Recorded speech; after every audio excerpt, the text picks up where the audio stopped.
Hi, Llyn Hunter, Llynhunter, storyboard artist and illustrator. And today we're going to do another one of my what to draw today. You know, sometimes you just can't figure out what to draw. I'm starting out today with the idea of doing a little bit of a still life, kind of using a natural object, something that you got around the house. I like candy. Candy works very well for me as a subject matter because it's small and usually have one or two pieces of something. Kisses work real well. Any type of hard candy works well. And right today I've got Smarties. It's like the Smarties commercial here. I like Smarties personally because they are they're basically just dextrose. They're a simple candy. In Japan, they call them ramenade. And this one's a little bit long for me. I'm going to take a few of the little Smarty Dots out. And actually, I might be able to do something with the Smarty Dots. Maybe we'll turn them into babies. But this is just reference material.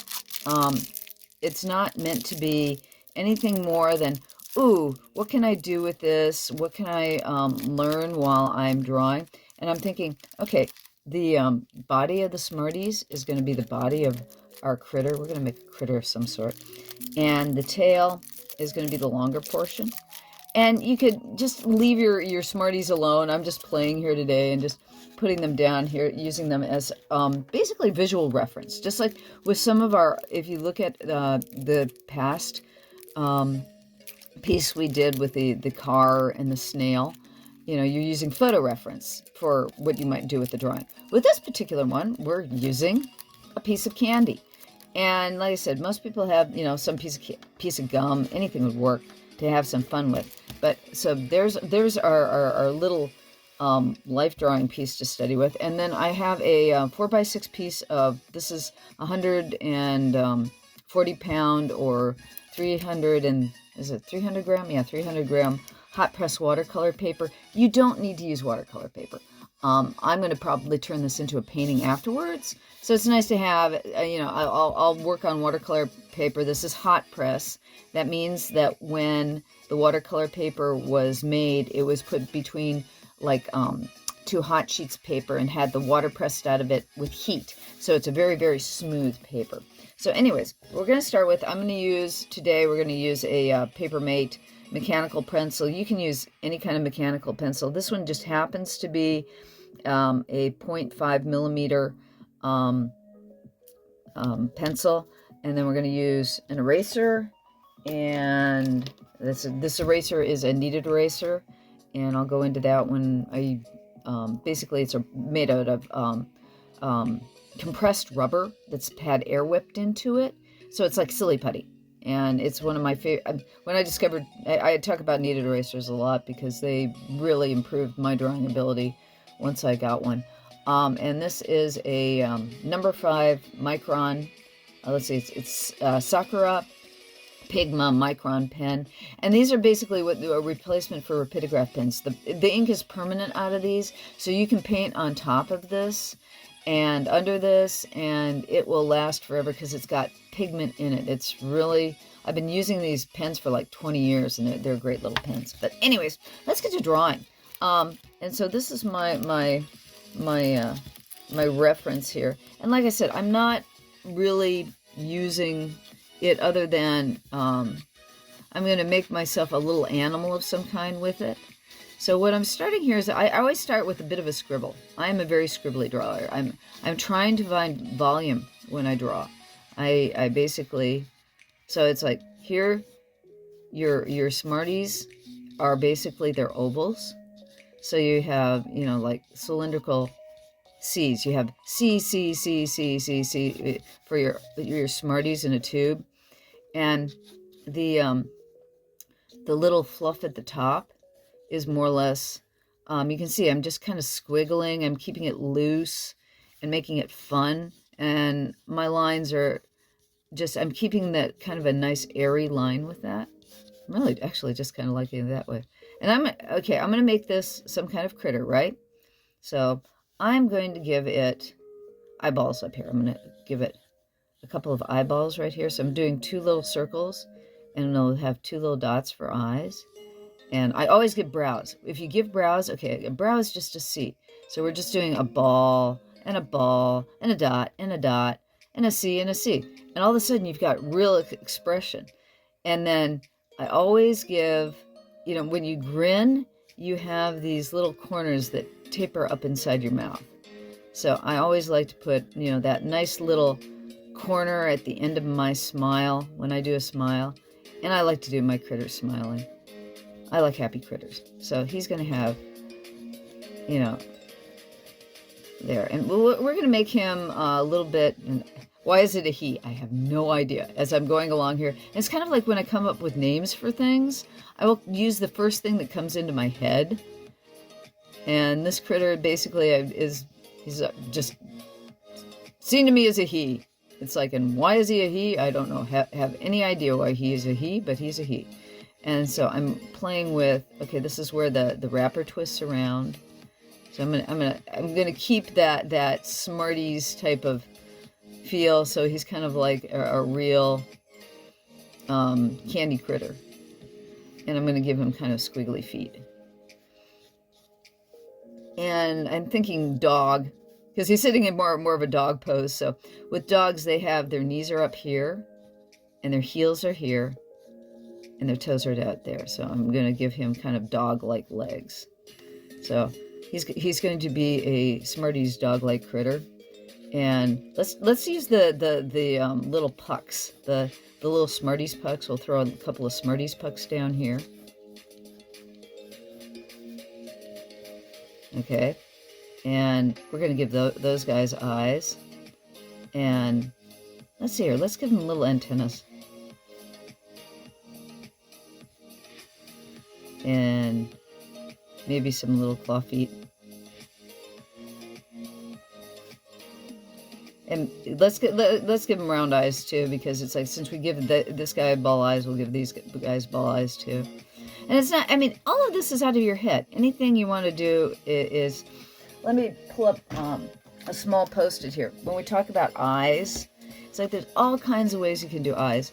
But the easiest way to do any kind of eye, you know, throw 2 balls together, put a couple of dots. You know, there's one set of eyes. You want to make them look to the side, you throw them all the way to the side.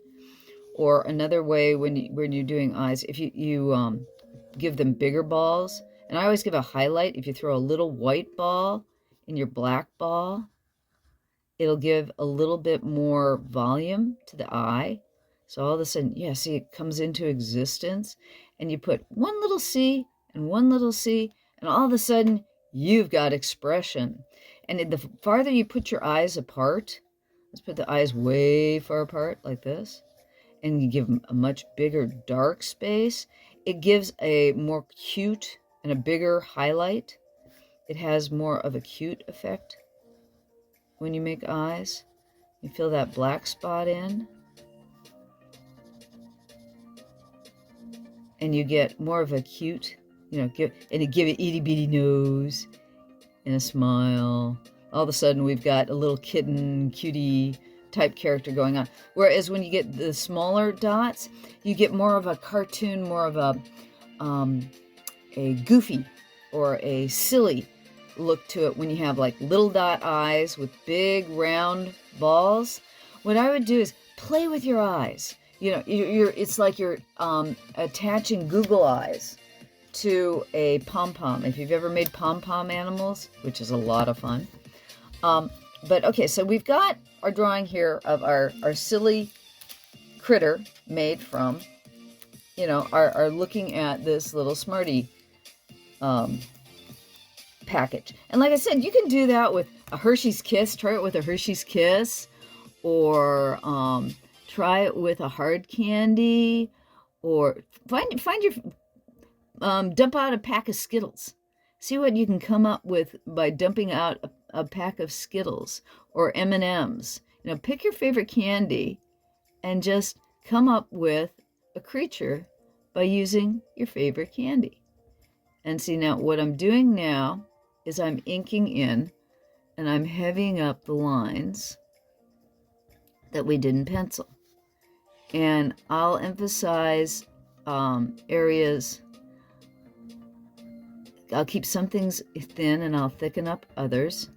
And a lot of times if I don't make my line quite the way I want it to, I'll go back in and I'll go over it again, or I'll sketch into it. I'm not a real clean draftsman. You'll notice I'm very skittery with my lines. I have a tendency to, especially when I'm doing things rough, I'm very, very sketchy. I like to keep things loose. When you're not going very tight into the definition of the line, it means you're drawing loosely. And I like to draw loose for two reasons. One, it gives me a great way to feel the volume of where I'm putting things. And it also allows me to keep some life in my drawing. My line tends to be a lot dancier. It has more life to it when I keep it loose. It doesn't do well for, it's like if you want really concise drawings, and sometimes you're having a line, like, see the way, if I'm just drawing a really straight line like this, and that can be just as nice, but see, okay, as I came back here, I'm going, okay, I want to keep some volume there. I want to give an edge. I'm feeling like this is a level to that, the crinkly paper. So I'm putting these lines in to give that feeling of the crinkly wrapper type paper in it. And it won't necessarily, because this is a fantasy creature anyways.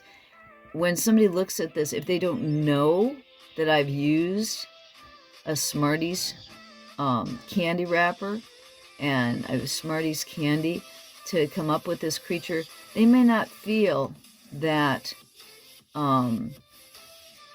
that wrapper feeling. They may just think, oh gee, it's just a squiggly face. But if it looks fun and it looks funky and it works for me, that's the important thing. Does it work for you? Do you feel good about what you were doing with it when you were drawing it? And the most important thing about drawing anything, okay, I'm gonna start working on the body here. I'm gonna give him a little bit of a looser body. But the thing is too, is like I'm tightening him up out of the loose lines, and I kind of like the loose lines underneath on this one, but and that's part of the problem too. When you tighten things up, you lose the looseness that you came with in the first place. And since this guy has a little bit of a loose wrapper like to him, you can tell with the it's a combination of the paper. I'm using an absorbent paper because it's watercolor paper. When I draw lightly, I'm getting a little bit of a, you can see there's a little bit of a break in the line. There's more texture to the line than if I were working on, say, a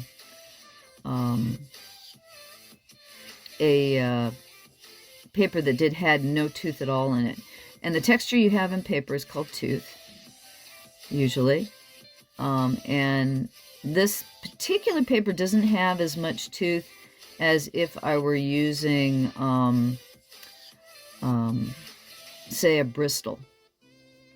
Or if I was using, on the other side of things, what really has a lot of tooth, is cold press watercolor paper has much more tooth in it. And then rough watercolor paper has a ton of tooth in it. So it's like it's very rough paper. So when you draw on it, if you do draw on it, you will have more of a disjointed line. So it doesn't look as good. So we're going in here and we're giving him kind of like, I'm not giving like really defined feet because I want to give kind of that wrapper feeling. Just because, I want to give the wrapper feeling. And do the same thing with the rest of this. And I'm going to come in and I'm going to put the candies in last to give that real solid feeling. So you can see that how the pencil underneath makes just a rough feeling before you come in with your final drawing.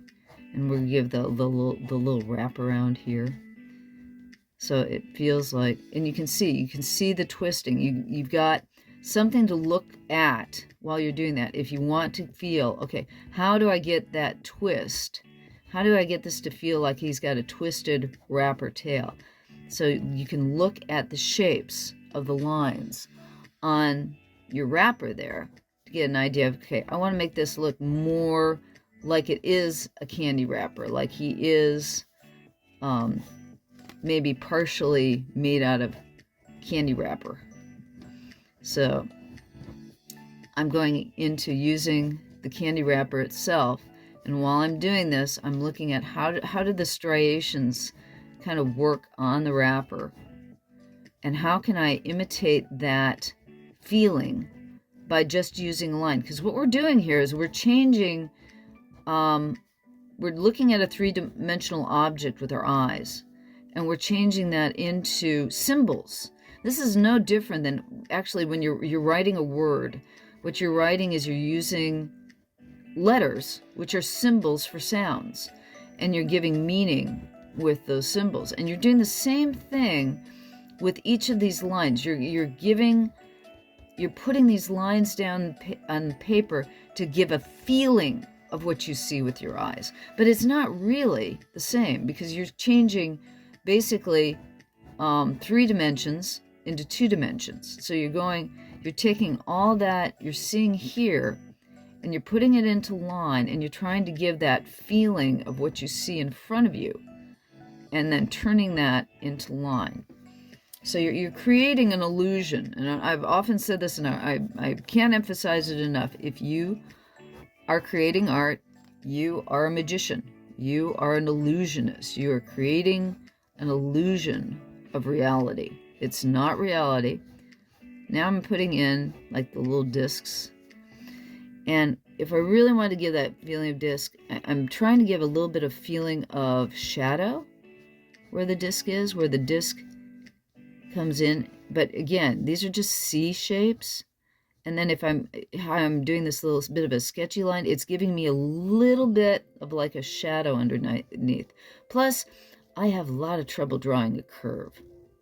All right, so it's like if I'm doing it sketchy like this, that curve all of a sudden goes into a more solid form and I'm just going to put a little bit of a hint underneath his knee, so it makes it feel like his legs are transparent. Okay.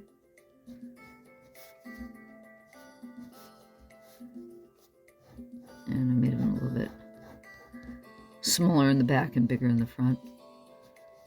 So I'm trying to even out the size of these a bit, so there we go. And I didn't put a leg on the other side and this side, so I'm just going to put in another foot over here so we have dimension. Because I want him to have 4 legs. It's like, he could have 6 legs, he could have 8 legs, he could have wings if I want to give him wings. And let's give him antennas. Let's give him a couple of little antennas too. Just because his buddies over there have got antennas. So I'll make him some kind of alien insect. And then, okay, now we're going to do the little disc bugs here. And actually, I think I need to do the disc bug in front first because he's overlapping the disc bug in the back.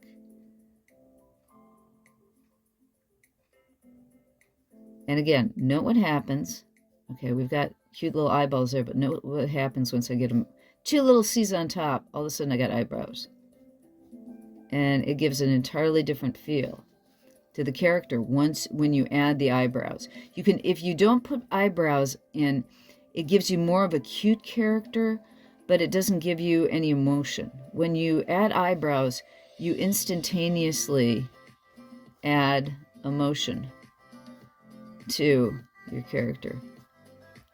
Now, if this was animated, what I would do is I would turn each one of these little guys in here into these little bugs, and the actual character, this guy would actually be the wrapper, and he's carrying around the little bugs inside of him, and they're actually he's a compound character, a compound creature.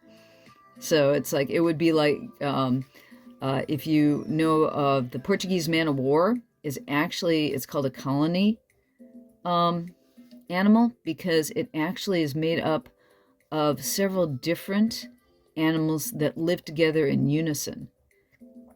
And that's what, you know, it's, as I'm drawing this, I'm thinking, what kind of creature is this guy really? And I'm thinking, you know, it's like if you animated him, he would like be, you know, show him walking, and then all of a sudden he unwraps, and all these little bug guys pop out of him and go running around him. And you'd have a nice little, you could have like fun music. And then after they walk around a while, they all pop back together and he walks off screen. That would be a really nice little animation to do. But it's like here, when I'm sitting here talking to you, we've just finished this drawing, and it has taken me next to, you know, what, 20 minutes or so to do this particular drawing.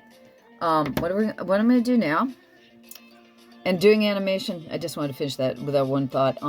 Doing animation, it would take me days and possibly weeks to do the animation that I just described, whereas to do this drawing took me no time at all. Now, okay, this is my kneaded eraser. To clean one of these things, you basically pull it apart and put it back together like silly putty. But I'm going to take the kneaded eraser, and look how instantaneously the drawing that I did underneath just disappears. And if you want a cleaner drawing and didn't want to have that, all the pencil on top, that's how you get rid of it. And then what I'll do later is probably paint this guy. I might paint this guy in a later video for you guys. Because even painting him, I mean, we've sat here for, when I get done with this, I'm sure the video is going to be a minimum of 20 to 30 minutes long, just to get him this far. And again, what I'm doing right now is a really, really sketchy, you can tell, just line. This is to give me some, a shadow. And what a shadow does, when you put a shadow under any character, it nails it to the ground. It literally, it's like I've got the lights coming from above, more or less, and it nails our character to the ground and gives him and his little buggy friends more dimension, because I put a shadow under them. And when you put a shadow up under them, all of a sudden it gives them more dimension. Again, we're doing the illusion of a 3 dimensions on a 2-dimensional surface. And I want to give him a little bit of volume in here. So I'm going to give a little bit of shadow in here. This is called cross-hatching. All I'm doing is I'm putting parallel lines together. And I'm doing very lightly so that they don't stand out as much as the others. And then for one last thing I'm going to do with this, just because this is the type of technique I like to use. I want to have it look just a little cleaner. So I'm going to give the whole thing a slightly heavier outline. And again, this is a technique you don't have to do. It's not, it's more something that I'm wanting to do. And it might make it look better. It might not. And again, I want to give that feeling of cellophane around them. But I also want to give more of a feeling of solidity and cleanness. Just a heavier outline will give everything that coloring book cut look that gives it just a little bit of finish. So I like to, I will give it just a slightly heavier line when I'm all done, just to give a little bit of a heavier, nicer finish to it. And it's not necessary. You can do it or you can't. It's up to you, and it's up to your taste and what you want from your drawing. And I'm going to put a little bit more, this edge behind here, to give the feeling of more of a twisted wrapper, because you can't really see it. When you're looking at the candy here, it's like when you're feeling the pull behind there. And I think if I were, when I paint this, I'd like to put, the Smarties have got those lovely polka dots. They've got these lovely polka dots on the end. And I don't want to actually do that in the line drawing. If I were going to put polka dots on, I think I'd put them in at the end. And that's just me. Again, these are decisions that you get to make because you're the artist. You're in charge. There's our, that's it. Of course, I pulled a white one, right? There's a little yellow. And these are our dots that we used. And there's the, there's our final fun bug thing made from a Smarties package. Go find a piece of candy, throw some eyeballs on it, give it wings, give it tentacles, have fun with it. I hope you enjoyed my little idea for what to draw today. Thanks for stopping by. I really appreciate it. This is Llyn Hunter, Llynhunter. If you want to help me survive and keep this stuff going and just give me an audience, go join my Patreon. It's only $12 a year for the lowest level. And you'll help me by giving me an audience. And I give a lot of free JPEGs, and I've been working on visual puns and paper toys and things of that nature. Come join the fun. Thank you very much. Appreciate your time watching. I really do appreciate your being here. Thank you so much. Bye-bye.